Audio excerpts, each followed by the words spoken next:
Welcome back. Now, Justin Cohen is one of South Africa's most successful speakers and author of 2 books and 7 audiobooks to add to his credentials. Justin also speaks and trains across the globe in the fields of motivation, sales, service and leadership.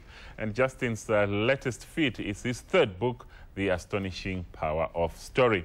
Now, taking you on an inspirational journey from the birth of humankind to the present, he shows how stories have driven the explosive speed of human progress and how you can use their power to change your life, your organization, and maybe even change the world. Now, Justin joins us in the studio to talk to us about his latest book. And it's a very good morning to you, Justin. Thanks once again for being with us. Good to be with you, Obria. It's a pleasure having you. First of all, just take us through who Justin Cohen is and just how did you get involved in all these, diverse fields from motivation, sales, service, and even leadership. Incredible stuff. Well, my background is psychology, and yes, really my passion is to inspire people to unleash their potential. And what I discovered is that whether it is sales or leadership or service, a lot of the principles of success remain the same. The basic principles Absolutely. of it. Yeah. It's about motivation and how do you keep yourself motivated. I always say motivation, motivational speakers, motivation is a bit like a hot bath. It goes cold quickly.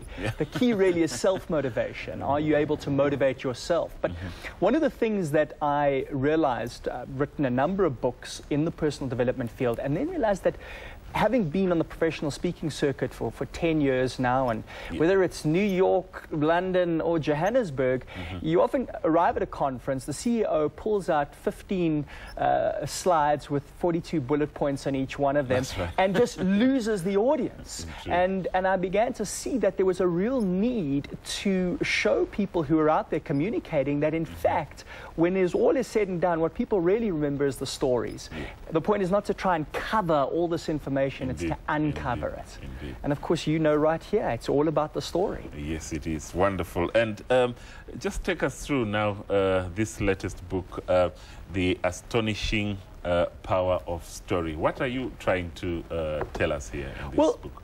Story operates on a number of levels. Firstly, what really makes us special as human beings is our ability to share stories. And if you look at every great epoch in the development of humankind, it's always been our ability to tell and spread stories. From when we learned to speak around about 40,000 years ago, to writing 6,000 years ago, which was the beginning of civilization.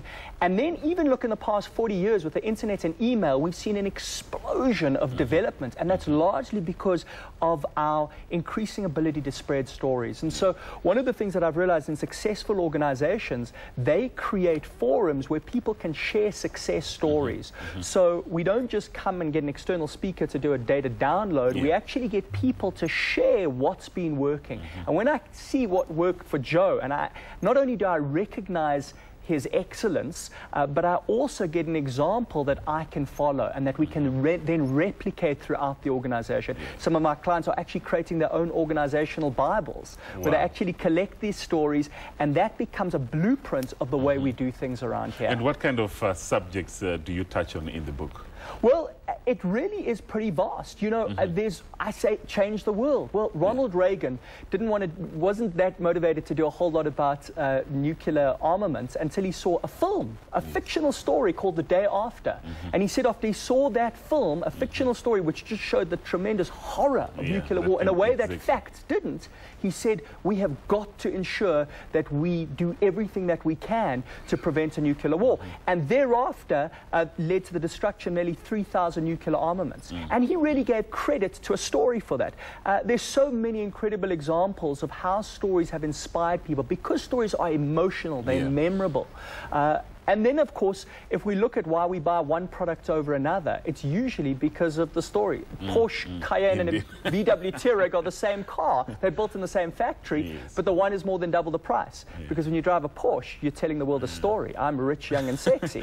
Indeed. But do you have a particular audience that you are targeting with this new book, or is it a read that you can recommend for just anybody? Yeah, I think it's broad enough for anybody who's interested to communicate more effectively, for anybody who's in sales and marketing. But I think there's also a psychological aspect, and that is that our success or failure depends on the story that we have about ourselves.